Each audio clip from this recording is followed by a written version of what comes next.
No. Based on the way Stingray was playing earlier, he was looking so good, but we just saw Java absolutely destroy a Lance. But I think Stingray plays a little bit differently, definitely when we're talking about balance between the two weapons. Because you talked about Stingray had a game where he did a lot of damage with Spear. Oh, yeah. He had another game where he did a lot of damage with Lance. And then he had a game where he did kind of damage with both weapons. Early on, Java just needs a weapon. It's coming out. Here's the sword. That is going to be his weapon early on here against this Lance that is in Stingray's hands. He's just patrolling the ground, hoping to punish these landings. D-Light into the neutral light. Yo, that's a lot of damage early on. And Stingray, another Sarah, a weapon throw? Oh, do it to him. Do it to him.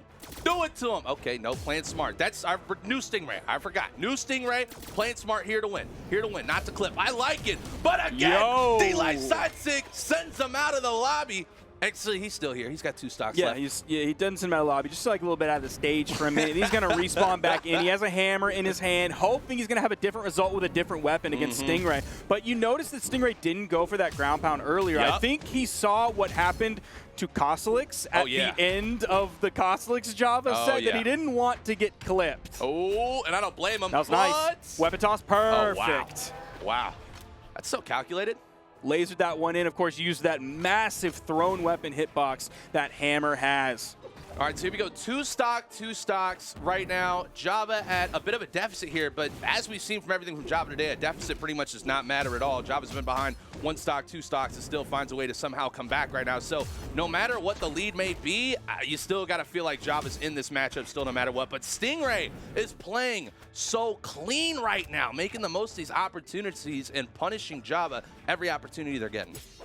Weapon comes in. Java was doing a fantastic job of controlling like all of the weapons against Kosalix. We're seeing some of that here as well as he grabbed that new spawn that came in. Deal recovery. He's going to extend that with a neutral air and go back and grab the weapon. Sword in his hand. Almost grab that side signature. Fantastic punish from Stingray. And that should do it. Nice. Okay, D-Light's there. But look at the damage, though. I mean, that was a whole clean stock, pretty much, that Stingray had the advantage there. But Java has still found a way now to get Stingray into then the orange. Can Stingray make the most opportunity? I don't think so. D-Light Dare comes out now. Stingray trying to stay alive in the stock and get as much of an advantage as they can. It seems like Java is primarily looking to punish a landing from Stingray with the stomp side air, but he grabbed just raw side air there, didn't even need the startup for it. Juggling his weapons, gonna delay the weapon spawn for Stingray, opting back for the sword. That's what he wants to build up the damage on this final stock of Stingray. Found nice 2-piece early on in this, almost adding up the damage. Throws his weapon. Once the dodge came out from Stingray, Java was ready to throw out the neutral light once Stingray came out of invulnerability frames. Yeah, man, calculated. That is like hardcore calculated. It was beautiful. We weren't seeing Snowy doing that earlier. He was just throwing his weapon and then kind of backing up a little bit. That's true. Java is extending that pressure.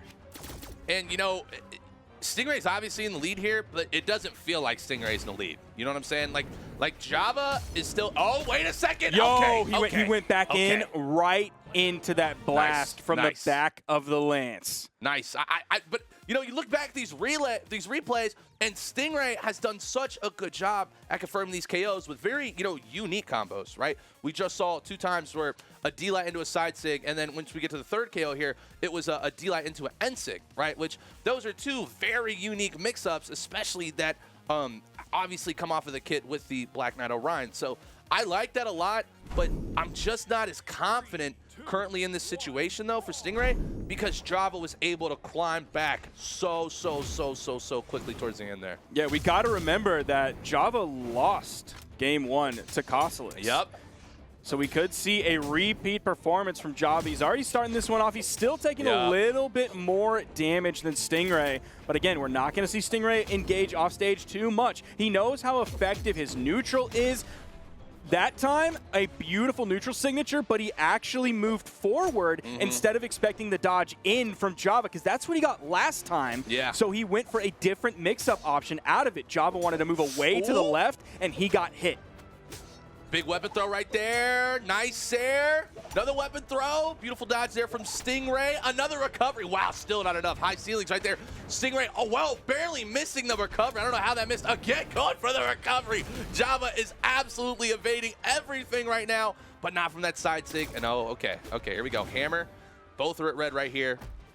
both players have to be so careful here, Sparky. Oh, see, you didn't see him go in yet again, but he didn't even just go to the left. He ended up going down, diagonal dodge away from Stingray, hoping to avoid the neutral signature yet again. That is going to KO off the top. Stingray going to have his choice of weapons. Even throws that one away early. Didn't want to worry about juggling the weapons to delay the spawn for Java. Just wanted to get that lance back in his hands. Yeah, and that's where we're seeing a ton of the success come from. So I don't blame Stingray at all for doing that. And I think Stingray is definitely doing, you know, the very smart decision here, trying to build up as much damage as possible before losing the stock, because I believe seeing pretty much the only possible way to beat Java is if you build up a very large lead, because Java's going to come back no matter what. And okay, Stingray's starting to get a little bit of extra credit there. Oh, you saw him. He went inside. He held to the right to get away from that weapon toss. Okay. The GC side signature to move him back towards the stage, but Java did get the punish. He's still about 100 damage behind. If you look in the top right of your screen, he's going to be in orange, I believe. Yes, he is in orange. We saw after he got hit there. But one thing I really like about Stingray is you're seeing him do most of his damage with Lance. He did 497 compared to the 58 on Spear. Almost got the KO. The disrespect. Oh, man. Oh, and the D-sig. Wow. Wow. I mean, that was very, very good. We saw the side light, and instead of going immediately for the D-light or the read, pausing, going for the side light again to maximize damage output right there. Stingray is looking very confident currently. So I love the difference between Kostelix and Stingray here, because you saw Kostelix also a Lance player, Stingray also a Lance player. Java destroyed Kostelix, but he's not able to deal with Stingray's Lance. That shows you, even though these two weapons, other than the signatures, have the same light attack kit across characters, Stingray plays this weapon radically different than Kostelix does. Yeah, Kostelix, you're going to see a lot more N lights and then obviously D lights too, whereas Stingray is just a huge, huge, huge Sair, Dare, and then Nair kind of guy. So like, you're right, Sparky, complete opposites. And Stingray confirms the KO once again with a D-sig, and Stingray almost doubling the damage of Java. As we look back at the replays here, brought to you by SteelSeries, Stingray looked incredible in that matchup. We are still seeing Stingray need to build up a lot of damage. 646 damage in total to take out Java. That is about a little bit over 215 damage on average per stock, but his pace with it is still so dominant. He builds it up so quickly. He hardly takes damage in the process. So like any negative light I want to shed upon this for KO efficiency that I might do to other players, that is not a problem for Stingray, just because of how little damage he takes in the process. Yeah, and I think the really cool thing here is too is that Stingray shut down Java's hammer, which is what we saw Java had so much success with in the last matchup too. Another thing that was on that graph before going into this next match real quick is that Stingray had 14 signatures. 14 signatures, had a 46% hit rate, while Java only used one signature at 0%. So Stingray is obviously doing some really, really cool things right now and keeping Java, you know, on their toes, and it's paying off. And I swear, most of those signatures that missed didn't get hugely punished. Like, there was that one GC side signature that Java found the unarmed recovery on for the KO, but he was already really high up in the air, already had a ton of damage on his stock, so it wasn't the worst thing in the world that punish actually led to a KO. It wasn't like a game-changing punish that Java ever found on those signatures. He's doing a pretty good job of juggling, but Stingray gets back to the ground. You see, right in the middle of the stage, goes for the double D-light and the recovery KO off the top. Stingray. Big lead early on, about halfway through this first stock, and Java's already on his second.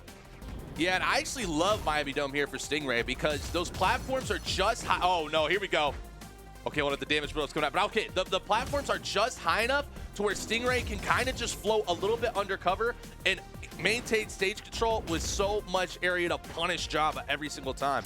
And dude, Stingray might take his 2-stock lead here. Oh my goodness. He went for the side like directly into the side air, and Java just wasn't ready for it. No, but you're exactly right with those soft platforms, because if we think about what Stingray versus Snowy did on Enigma, Snowy thought he could run to those soft platforms, and Stingray got the lead and then didn't care. He could just sit in the middle of the stage. If Java wants to do the same thing, again, Stingray got the lead, so he doesn't care. Java can spend as much time on those soft platforms as he wants, and Stingray's just going to be in the middle of the stage, recovering all the way. Nice punish from Java, but still, Stingray a full stock lead. Java's going to have to find something huge. He's going to have to find it often, and he's going to have to find it quickly.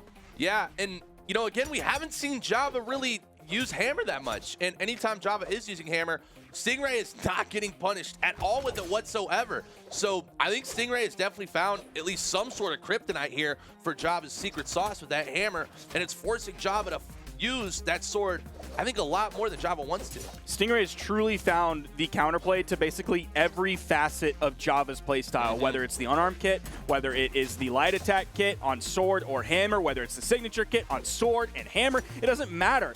There is no state of this game that we've seen so far where Stingray is not in basically complete control.